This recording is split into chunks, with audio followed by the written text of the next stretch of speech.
talk to us. Let's give her a warm welcome.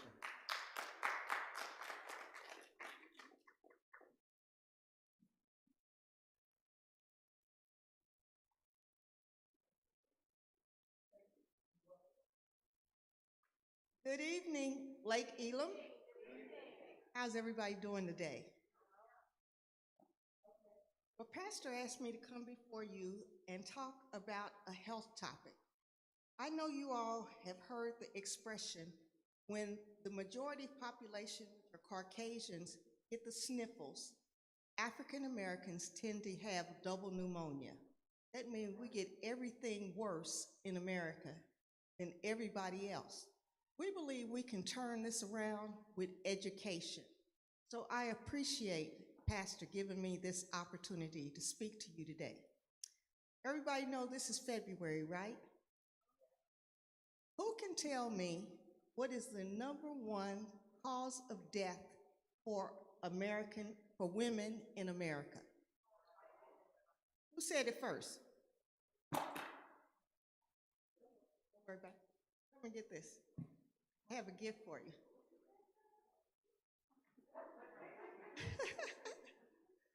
Because a lot of people don't know that. Guess what they say that their #1 risk is? Cancer, breast cancer, but it really is heart disease. And you know why heart disease is so prevalent? They don't know the symptoms. You must have read this somewhere. You heard me talk about it. Anyway, so they don't know the symptoms. So today, I'm going to teach you how to recognize women having a heart attack. And then we're going to speak a little bit about it. Now, guess what? If Pastor was standing right here and he did like this, say, oh, I don't feel very good right now, what would you think was happening? Real easy to tell on men, isn't it? So they'll tell you it's like an elephant sitting in the middle of their chest. They have pain down their left arm. And then if he's sweating, we're dialing 911 right now. So those are the symptoms usually of men having a heart attack. But who can tell me the symptoms of women having a heart attack? I'm listening. Yes. But it's not nearly as strong as a man's arm pain. And it can be in either one of our arms. The #1 risk factor for women having a heart attack is extremely tired. You will hear a woman say, I'm so tired. I've never been this tired in my entire life, and all I want to do is lay down. That's the #1 risk factor. What are some other risk factors? What's some other symptoms of women having a heart attack? It can be pain in the back, pain in the neck, pain in the jaw. You know what we call that? Referred pain. Even though it's right here, it doesn't show up right here in women. It shows up right here, our back, because we know we don't have the same symptoms as men. Okay, what are some other symptoms?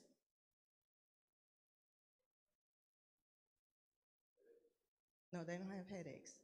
How about shortness of breath? How about nausea and vomiting? How about lightheadedness?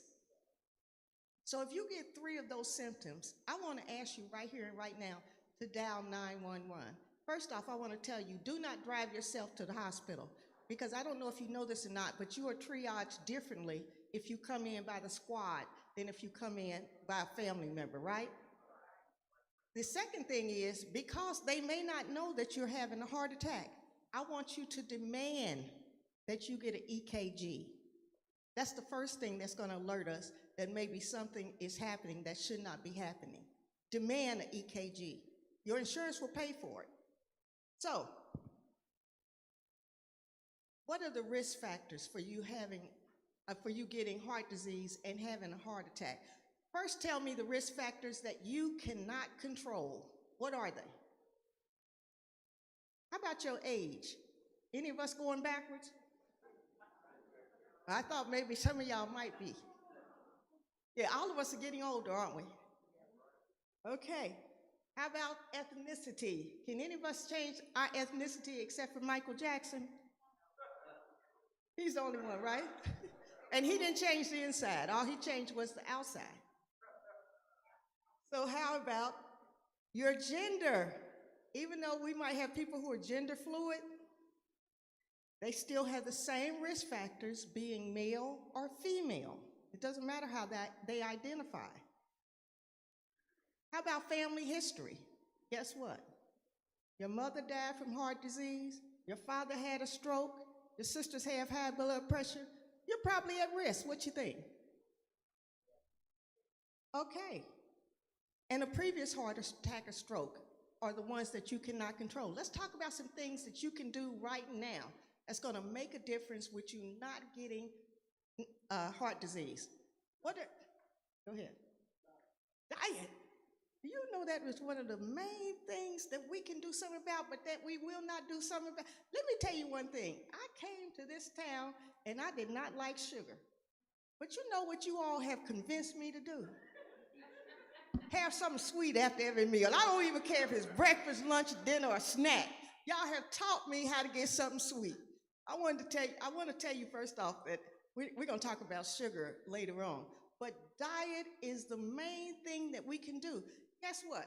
I can tell you what we're going to have for dinner on Sunday, because we eat just like our ancestors ate. I can tell you what's on your menu for Thanksgiving, Christmas, New Year's, and Easter. And if I ask you why you have that, you're going to say, well, you know, my mama did it, and my mama before me, and her mama did it, and that's what we used to eat. Let me tell you one thing. If you know your history, there was a time when Mr. Charlie opened the back door and he threw whatever he didn't want out the back door, and you all got it and made it taste good. In fact, you made it so good, he brought you into his house and you start cooking for him. That same stuff he threw out there, because they eat more chitlins than you do. But it's diet. We do not eat healthy.